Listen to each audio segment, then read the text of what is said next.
Olá, eu sou Lua Valentia e você está assistindo ao canal Especula, Arte, Magia e Liberdade. Hoje nós vamos dar continuidade ao mega curso gratuito de Magia do Caos aqui no YouTube, baseando-me no livro Vero, escrito por esta que vos fala. Você pode encontrar este livro no grupo Magia do Caos do Facebook. Ou então, se preferir, você pode comprá-lo pelo Clube de Autores. Todos os links estarão na descrição deste vídeo. Nós estamos na página 138 do livro Vero. E se você prestou bastante atenção, você vai perceber que nós pulamos alguns assuntos por vários motivos. Primeiro, a parte de tecnomagia. Aliás, temos um grupo apenas sobre tecnomagia no Facebook, para você que se interessa. Eu vou deixar para depois, porque quem sabe a gente não cria um curso só sobre isso. Então vamos aqui nos focar nas deidades caóticas, conhecidas como Trindade Caótica ou Três Irmãs Sinistras ou ainda Caomeras. Eu simplesmente sou apaixonada por este nome, Caomeras. E tudo isso você pode também encontrar aqui no livro The Apophthegm, escrito pelo Peter J. Carroll. Aliás, você deve estar se perguntando por que eu tenho duas versões.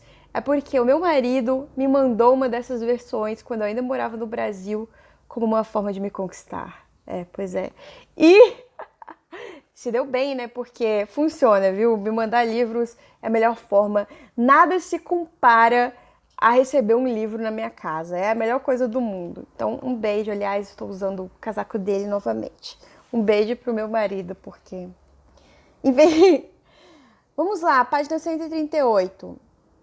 As principais divindades da magia do caos, segundo o Peter Carroll, são baseadas no número 3, baseadas na importância da trindade.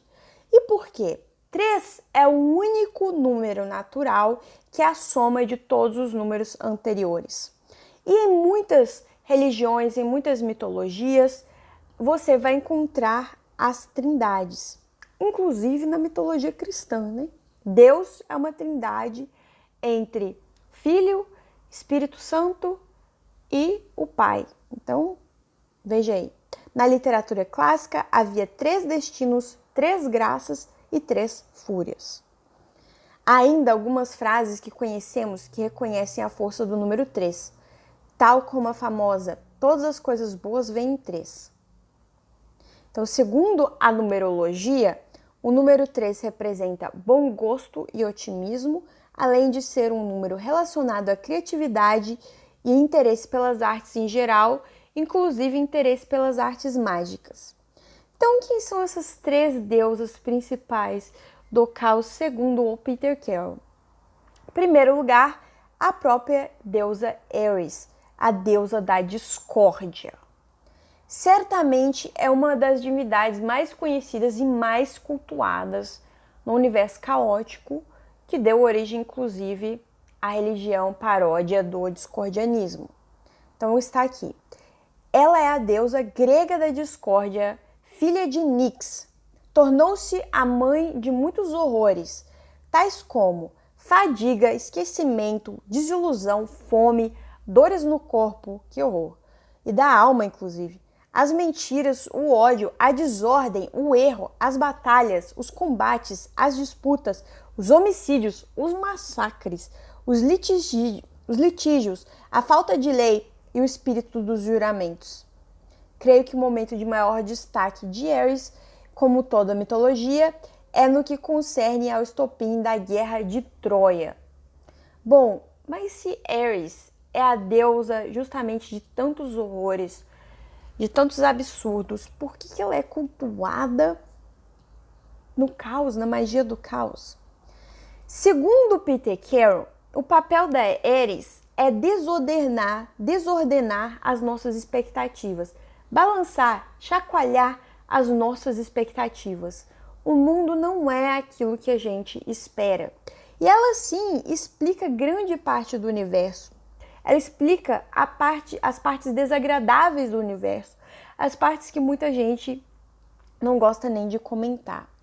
E aqui é bom deixar, né, sempre um pouco de razão, colocar um pouco de luz nessa questão toda, que é quando a gente cultua a Ares, em nenhum momento acha que cultuar a Ares é, na verdade, sair por aí fazendo massacre, sair por aí matando pessoas, sair por aí espalhando o ódio, né? A gente cultua Ares de uma maneira mais jocosa, dentro do discordianismo. Então não vá pegando estes fatos e distorcendo os fatos, como certas pessoas fazem com o satanismo, para sair fazendo o que você bem entender no universo. Não é isso que eu quero falar aqui. Nunca use as minhas palavras para justificar o seu ódio. É isso que eu quero deixar para a posteridade.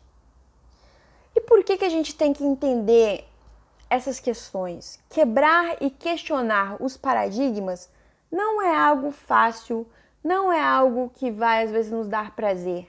Muitas das vezes vai nos dar dores na alma, como a própria Ares é responsável pelas dores na alma. Então, a gente precisa trabalhar com as sombras, a gente precisa enfrentar os abismos, enfrentar até mesmo os fatos insuportáveis. A Ares é o nosso espelho negro e ela precisa ser encarada de frente, né? Se você tem uma relação importante com a sua sombra, você justamente não vai deixar o seu ódio vencer, você não vai deixar a sua habilidade de sair por aí causando estragos vencer, porque você justamente sabe lidar com o seu ódio, lidar com a sua sombra, lidar com as suas emoções de uma maneira ritualística, de uma maneira psicológica. Então, o seu ódio nunca vai vencer. Agora, nós temos outras deidades que são mais curiosas. Por exemplo, a pareidolia, que é a segunda deusa caótica. É curiosa porque Peter Carroll pegou um fenômeno que muitos experimentam e deu a este fenômeno um status de deidade. Mas isso sempre aconteceu durante toda a antiguidade, inclusive atualmente a gente faz isso o tempo todo. A gente pega certos fenômenos, sejam eles fenômenos naturais, fenômenos físicos, fenômenos psicológicos, nós damos a eles status de deidade. Peter Carroll fez isso com a pareidolia. Pareidolia é a habilidade de ver imagens em coisas que não fazem sentido. Por exemplo, você já viu Jesus numa torrada? Você já olhou para as nuvens e já viu um coelho, um leão, ou enfim, qualquer outra imagem que represente outra coisa? Uma nuvem é uma nuvem não é um leão, mas se você olha para ela, você consegue enxergar ali a imagem de um leão.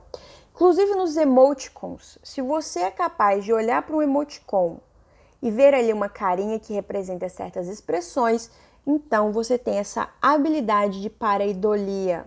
Nem todo mundo tem essa habilidade, viu, gente? Pode parecer que é uma habilidade 100% única, mas não. Algumas pessoas sofrem justamente porque elas não conseguem enxergar esses rostos, elas não conseguem entender as expressões, então elas têm que ser ensinadas quais expressões representam quais rostos. Enfim. Então, se você vê faces nas vidraças ou até mesmo em mensagens, viu?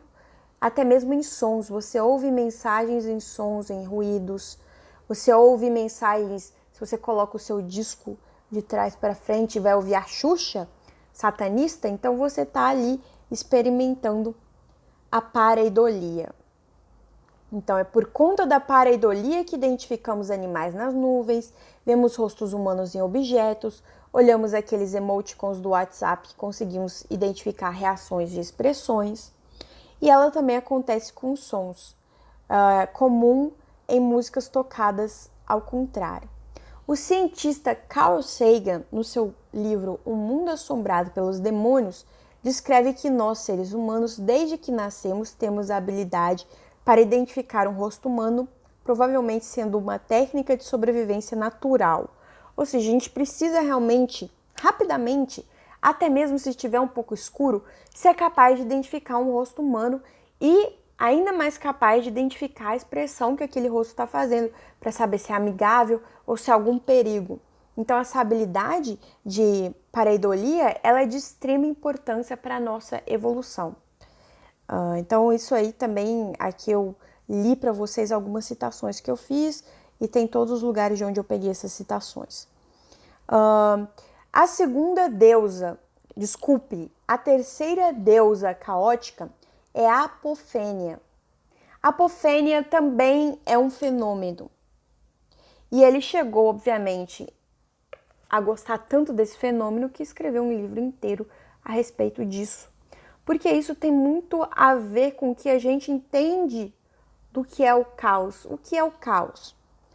A apofênia é a percepção espontânea de conexões e significância de fenômenos que não possuem relação entre si.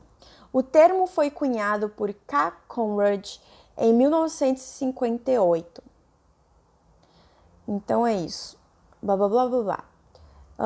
Daí descreve aqui a questão de um paciente que viu duas insígnias de bruxas, o chifre de bode e a vassoura em uma rocha. Imaginou que demônios teria colocado lá, exatamente ali, no meu caminho, exatamente essa manhã. Um prédio então se pareceu com um forno e ele pensou no inferno de Dante. Então é a habilidade que a gente tem de criar certas conexões.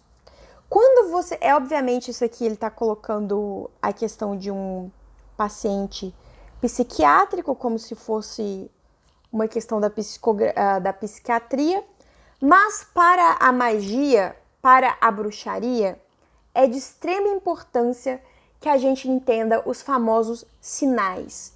É por isso que ela é a deusa dos sinais. O que isso quer me dizer? Que conexão este fato tem com a minha vida?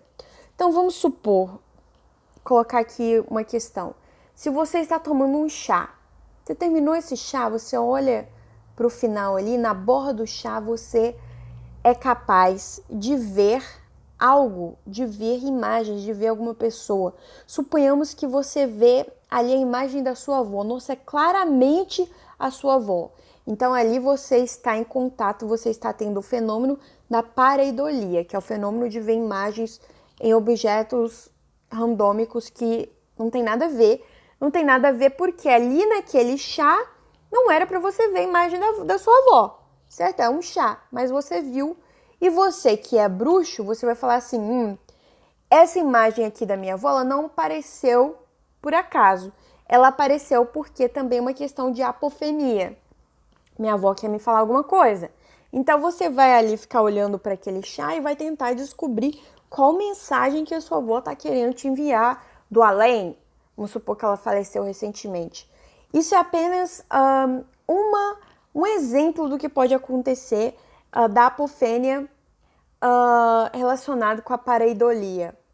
Então, são dois fenômenos que acontece com a gente o tempo todo e que aqui o Peter Carroll coloca como deusas do caos. E é por isso que eu acho muito interessante essa trindade caótica, essas calmeras, né?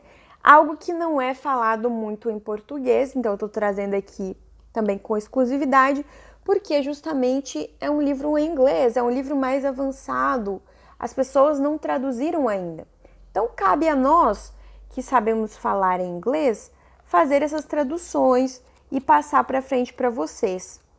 A Penumbra Livros faz um excelente trabalho, mas como ainda é uma editora muito pequena, não tem como traduzir tudo ao mesmo tempo, né? Então vai traduzindo ali um pouco de Magia do Caos, um pouco de Telemann, um pouco de outras vertentes da magia, mas quem dera se pudesse traduzir toda a obra do Peter Carroll já de uma vez.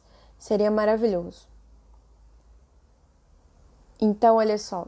Ele vê pedaços de pau no chão e os enxerga como se formassem letras gregas, que interpreta como abreviatura do nome de um homem. E assim vai. Então aqui é apenas uma questão do que você pode interpretar de conexão. A gente tem que entender que sim, tudo está conectado. Se a gente tem uma visão holística do mundo, a gente entende a apofênia de uma maneira totalmente interligada, faz sentido. Quanto mais a gente estuda, eu estou conectada com você, você está conectado comigo, a gente está trocando informações e está coexistindo no planeta Terra, em Gaia. Por isso que é muito importante entender esses fenômenos. Por outro lado, se a gente se deixar levar muito por qualquer uma dessas deidades, assim como se a gente se deixar levar muito por qualquer outra deidade, a gente pode entrar no modo paranoia, que é o modo que o dicionário cético descreveu aqui em relação à apofênia. Né? A gente vai achar que pessoas estão nos perseguindo ou que fenômenos que são completamente, que não tem nenhum significado, na verdade tem, porque a gente está forçando ali um significado. Então cabe ao mago e à bruxa ter a razão, se voltar à razão e pensar, será que isso realmente é para me significar algo? Será que realmente tem razão, tem validade? Ou sou eu aqui que estou buscando muito algo? Por exemplo, se eu olhar ali agora para a nuvem e ver um coelho, será que aquele coelho quer me dizer algo? Ou será que é só a minha visão, só a minha capacidade neste momento? Então a gente tem que pensar nisso. E além das deidades da Calmeras, da magia do caos, a gente também tem outras deidades que foram descritas pelo Lovecraft. Aqui está a obra completa de Lovecraft. Inclusive, outro livro que meu marido me enviou quando eu estava no Brasil é The Complete Fiction, o audiolivro com pessoas lendo Lovecraft, porque a gente tem o hábito de toda noite, antes de dormir, a gente simplesmente ouve as histórias do Lovecraft, que é um hábito muito interessante, porque você vai dormindo ali, ouvindo o audiolivro, né, e às vezes você acorda naquele momento bastante... aquele momento horrível, né, de medo, de terror, mas é muito legal, especialmente com os gritos. Eu adoro dormir ouvindo os gritos. Agora, brincadeiras à parte, este livro aqui, o audiobook, ele é muito interessante. Se você vir aqui, ele me deu de aniversário ano passado. Você vai ver as pessoas que supostamente, é óbvio que é uma brincadeira, supostamente, aqui as assinaturas dos autores que supostamente leram Lovecraft. Então você tem assinatura aqui até do Stephen King, que ele teria pego o livro. Então é muito legal, esse livro aqui é muito legal. E aqui está o pendrive do livro. Nem sei se está se focando. Ah, agora está focando. Ó, super blogueirinha, mostrando um pendrive do livro do Lovecraft. Pois é, e esse livro ele foi feito pela H.P. Lovecraft Historical Society.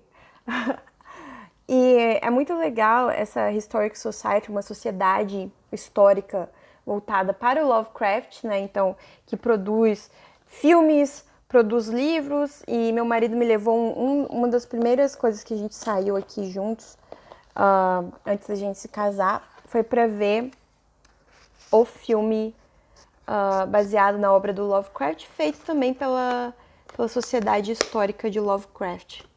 Então é muito legal para quem realmente gosta, né? Bom, por que eu tô falando isso? Porque o panteão do Lovecraft não é só o Cthulhu, mas também todas as outras entidades cósmicas criadas por ele, na verdade é muito criticado, especialmente pelos trades, né? Eles vão falar assim, mas espera aí, Lovecraft era um cético, ele nem acreditava nisso, ele criou esse panteão, essas entidades todas, esses seres malignos, né? Lovecraft basicamente deu origem a uma espécie de horror cósmico e basicamente os videogames hoje que a gente, se você lê Lovecraft e você vai jogar videogame, você vai ver ali cada questão, cada pedacinho que foi inspirado realmente no Lovecraft ou nas criaturas cósmicas do Lovecraft. Aqui. E eu posso até, se vocês se interessarem muito por isso, pelo Lovecraft, eu posso fazer um vídeo exclusivo falando sobre cada uma das criaturas, das entidades cósmicas criadas por ele. Obviamente, a mais conhecida é o Cthulhu, mas não apenas isso. E aqui eu preciso novamente colocar que a gente lida com essas entidades porque a gente acha, eu pelo menos acho, e outros autores vão falar a mesma coisa, que o Lovecraft ele tinha a habilidade de entender arquétipos. Então, mesmo que ele não fosse um ocultista em si, como Nietzsche não era, ele certamente tinha uma questão psicológica, uma questão até mesmo mágica, vou dizer assim, que o fez justamente dar vida a todas essas entidades cósmicas, que são entidades muito relacionadas a certos arquétipos que ele reconheceu. Então, no livro O Renascer da Magia, se não me engano, o Kenneth Grant ele vai fazer uma tabela comparativa entre Lovecraft e entre Crowley para ver ali as entidades. Então, se a gente lida com arquétipos, se a gente acredita em arquétipos, eu acredito que tudo é real, que cada paradigma tem sua função, tem ali a sua realidade num universo paralelo ou até mesmo em universos coexistindo agora. Tanto é que a gente vê tantas crenças, não existe realmente uma verdade. Então, qual é o problema em você trabalhar com entidades cósmicas? Qual o problema de você trabalhar com o panteão do Lovecraft? Ele certamente é uma das pessoas, um dos autores, obviamente, de ficção, mas que também são utilizados para trabalhos mágicos, que a gente mais cultua na magia do caos justamente por este motivo, porque a gente entende que é uma questão de arquétipo. Então, outras deidades, qualquer uma que você inventar, isso mesmo que você leu, você também pode produzir seu próprio panteão. Porque se você tem a habilidade de criatividade, então você tem como acessar os arquétipos. E se você tiver essa habilidade de escrita, essa habilidade de ser um criador, você vai também colocar as suas questões para o mundo. Inclusive, quero muito saber. E você não precisa se focar de maneira alguma nas 3 deidades caóticas, nas calmeras, ou você não se identifica com Lovecraft, você não precisa trabalhar com o panteão de Lovecraft, você não precisa inventar seu panteão se você não quiser. Existem tantos infinitos panteões. Por que então não se interessar por mitologia, não sair ali lendo o que você desejar e adaptando essa mitologia para a sua realidade? É isso que nós caotes fazemos, e é isso que eu acho que todos os magos fazem, que se dizem tradicionalistas e que se dizem de outras vertentes, reconstrucionistas inclusive. Por quê? Não há como a gente saber exatamente como as pessoas cultuavam naquela época tais deidades. O que a gente tem é uma mera fração do que acontecia naqueles tempos. Então, todo reconstrucionismo, tudo que a gente faz de adaptação, na verdade, é caoísmo.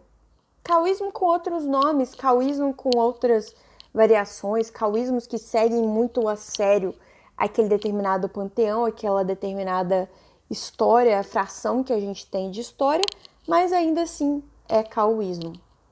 Então, é por isso que eu acho graça de quem ri da magia do caos, praticando a magia do caos, só que com outro nome, né?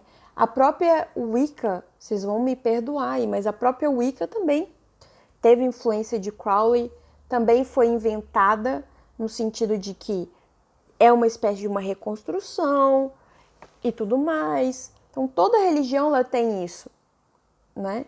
Então, você vai ver ali, se você está inventando o seu próprio sistema mágico, isso é o caos. O objetivo do caos é você criar o seu sistema mágico, seja ele baseado em outro sistema, em outro panteão, em outras deidades, ou seja, ele totalmente novo, algo que você vai inventar. Então, quando eu falo aqui de reptiliano, eu posso trazer qualquer assunto para o canal. É isso que as pessoas não entendem.